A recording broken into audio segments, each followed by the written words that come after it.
Imagine waking up tomorrow and discovering that the thing you spend your entire life is chasing money to centee actually exist, not in the way you think. No vault filled with value. No universal substance backing your effort. Just promises stacked on top of promises, circulating endlessly, held together by belief. Hey, that sounds impossible, unsettling, or even offensive. Good. Because that reaction is exactly what keeps the system running. Here asks the mystery we were going to unravel today. If money is supposed to represent value, why is almost all of it created as debt? Why does paying off debt not free the system, but actually threaten it? And why, no matter how productive society becomes, does scarcity always seem to win? By the end of this video, you may realize that what we call money is not wealth at all but a carefully managed illusion. To understand how we got here, we have to go back to a time before numbers on screens, before banks, before interest rates, when money actually was something. In the ancient world, money began as tangible objects: grain, cattle, salt, silver, gold. These weren't abstractions. They were real goods with real utility. Gold didn't need belief to shine. Grain didn't need confidence to feed you. Trade was slow, limited, and local, but value was direct. As civilizations grew, this system began to strain. Carrying gold across empires was dangerous and inefficient, so temples and early banks stepped in. They offered storage and issued receipts paper claims that said the gold is here. You don't need to carry it. At first, these slips were honest. One receipt equaled one deposit. But here's the first twist. Most people never came back for the gold at the same time. That observation changed everything. If only a fraction of depositors ever demanded their gold, then more receipts could be issued than there was gold to back them. This was the birth of fractional reserve banking, not as a grand conspiracy, but as a practical shortcut. It worked because trust worked. As long as people believed the slips were as good as gold, the illusion held. This was the origin point, the moment money quietly transformed from a thing into a claim. Fast forward centuries, and this logic became institutionalized.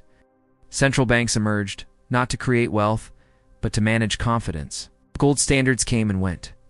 But each time the same problem appeared, there was never enough real money to support the scale of modern economies. So the solution was not to create more wealth, but to redefine money itself. In the 20th century, especially after major wars, governments abandoned the idea that money had to be backed by anything tangible. Fiat currency was born money by decree. It had value because the state said it did, and because taxes had to be paid in it. But even here, another illusion remained hidden. Most people think governments create money by printing it. In reality, the vast majority of money is created by private banks when they issue loans. When a bank gives you a loan, it doesn't lend existing money. It creates new money out of thin-air numbers typed into an account. That money did not exist before the loan. And here's the critical detail.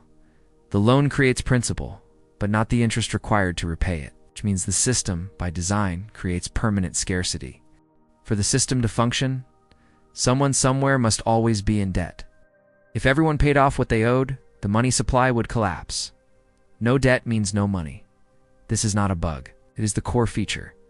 As debt expanded, so did economies. Its credit fueled innovation, growth, and consumption. Homes, cars, education, entire nations were built on leverage. On paper, everything looked like progress.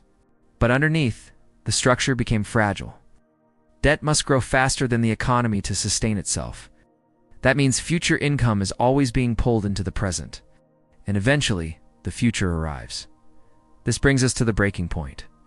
Every major financial crisis follows the same pattern. Debt expands, confidence grows. Risk is underestimated. Then something small cracks the illusion. A missed payment, falling asset price, a loss of trust. When people realize that the money they hold is actually someone else's promise, and that the promise may not be honored, the system seizes up. Banks stop lending, credit freezes. Suddenly there is no money anywhere. Not because wealth vanished, but because the flow of promises stopped. In response, authorities step in. Bailouts, stimulus, liquidity injections, new debt to fix old debt. These are presented as solutions, but they are really delays. Fix requires even more belief, even more leverage, even more abstraction. The system survives, but at the cost of stability. Inequality widens because those closest to money creation benefit first. Asset prices inflate. Wages lag. The real economy struggles while financial markets soar. And here's the quiet fallout. People begin to feel that something is wrong, even if they can't articulate it. They work more, save less, and feel permanently behind. Productivity rises, but security falls. Abundance exists everywhere, yet scarcity dominates daily life. This isn't accidental. It's the psychological cost of living inside a debt-based system. Now look at the modern world. Digital money. Cashless societies. Central bank balance sheets measured in trillions. Entire economies dependent on zero or negative interest rates. Governments rolling over debt indefinitely, not because they plan to repay it, but because repayment is impossible. We're told this is normal, sustainable, necessary. But step back and ask the uncomfortable question. If money were real wealth, why does it need constant expansion to prevent collapse? Why does paying off debt cause recessions? Why does stability require perpetual growth on a finite planet? The answer points back to the illusion. What we circulate is not value, it is obligation. IOUs layered upon IOUs, traded as if they were substance. The moment belief wavers, the system reveals itself not as a store of wealth, but as a network of dependencies. History shows this pattern repeating. Empires debase their currencies. Credit replaces coin. Complexity increases. Eventually, trust breaks, and the system resets, often painfully. We are not unique. We're just more abstract. So what does this mean for you? First takeaway. Money is not wealth. Skills, resources, relationships, and productive capacity are. Money's only a claim on those things, and claims are only as good as the system enforcing them. Second takeaway. Debt is not just a personal burden. It is the engine of the entire system. When you feel trapped by it, you are experiencing a structural reality, not a personal failure. Third takeaway. Systems built on belief can last longer than logic predicts, but they always demand a price. Usually in the form of instability, inequality, or loss of autonomy. The warning is simple, but unsettling.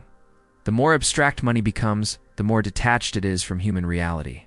And the further it drifts, the more violent the corrections tend to be when trust finally breaks. The open question is this. If money is just circulating debt slips, what kind of system would prioritize real value instead? One based on production, resilience, and shared prosperity, rather than perpetual obligation. That answer isn't clear yet. It's understanding the illusion is the first step toward seeing beyond it. If this video challenged how you think about money, share it with someone who still believes it's just paper or numbers on a screen. Subscribe for deeper explorations into hidden systems shaping your life. And remember, once you see the illusion, you can never fully unsee it.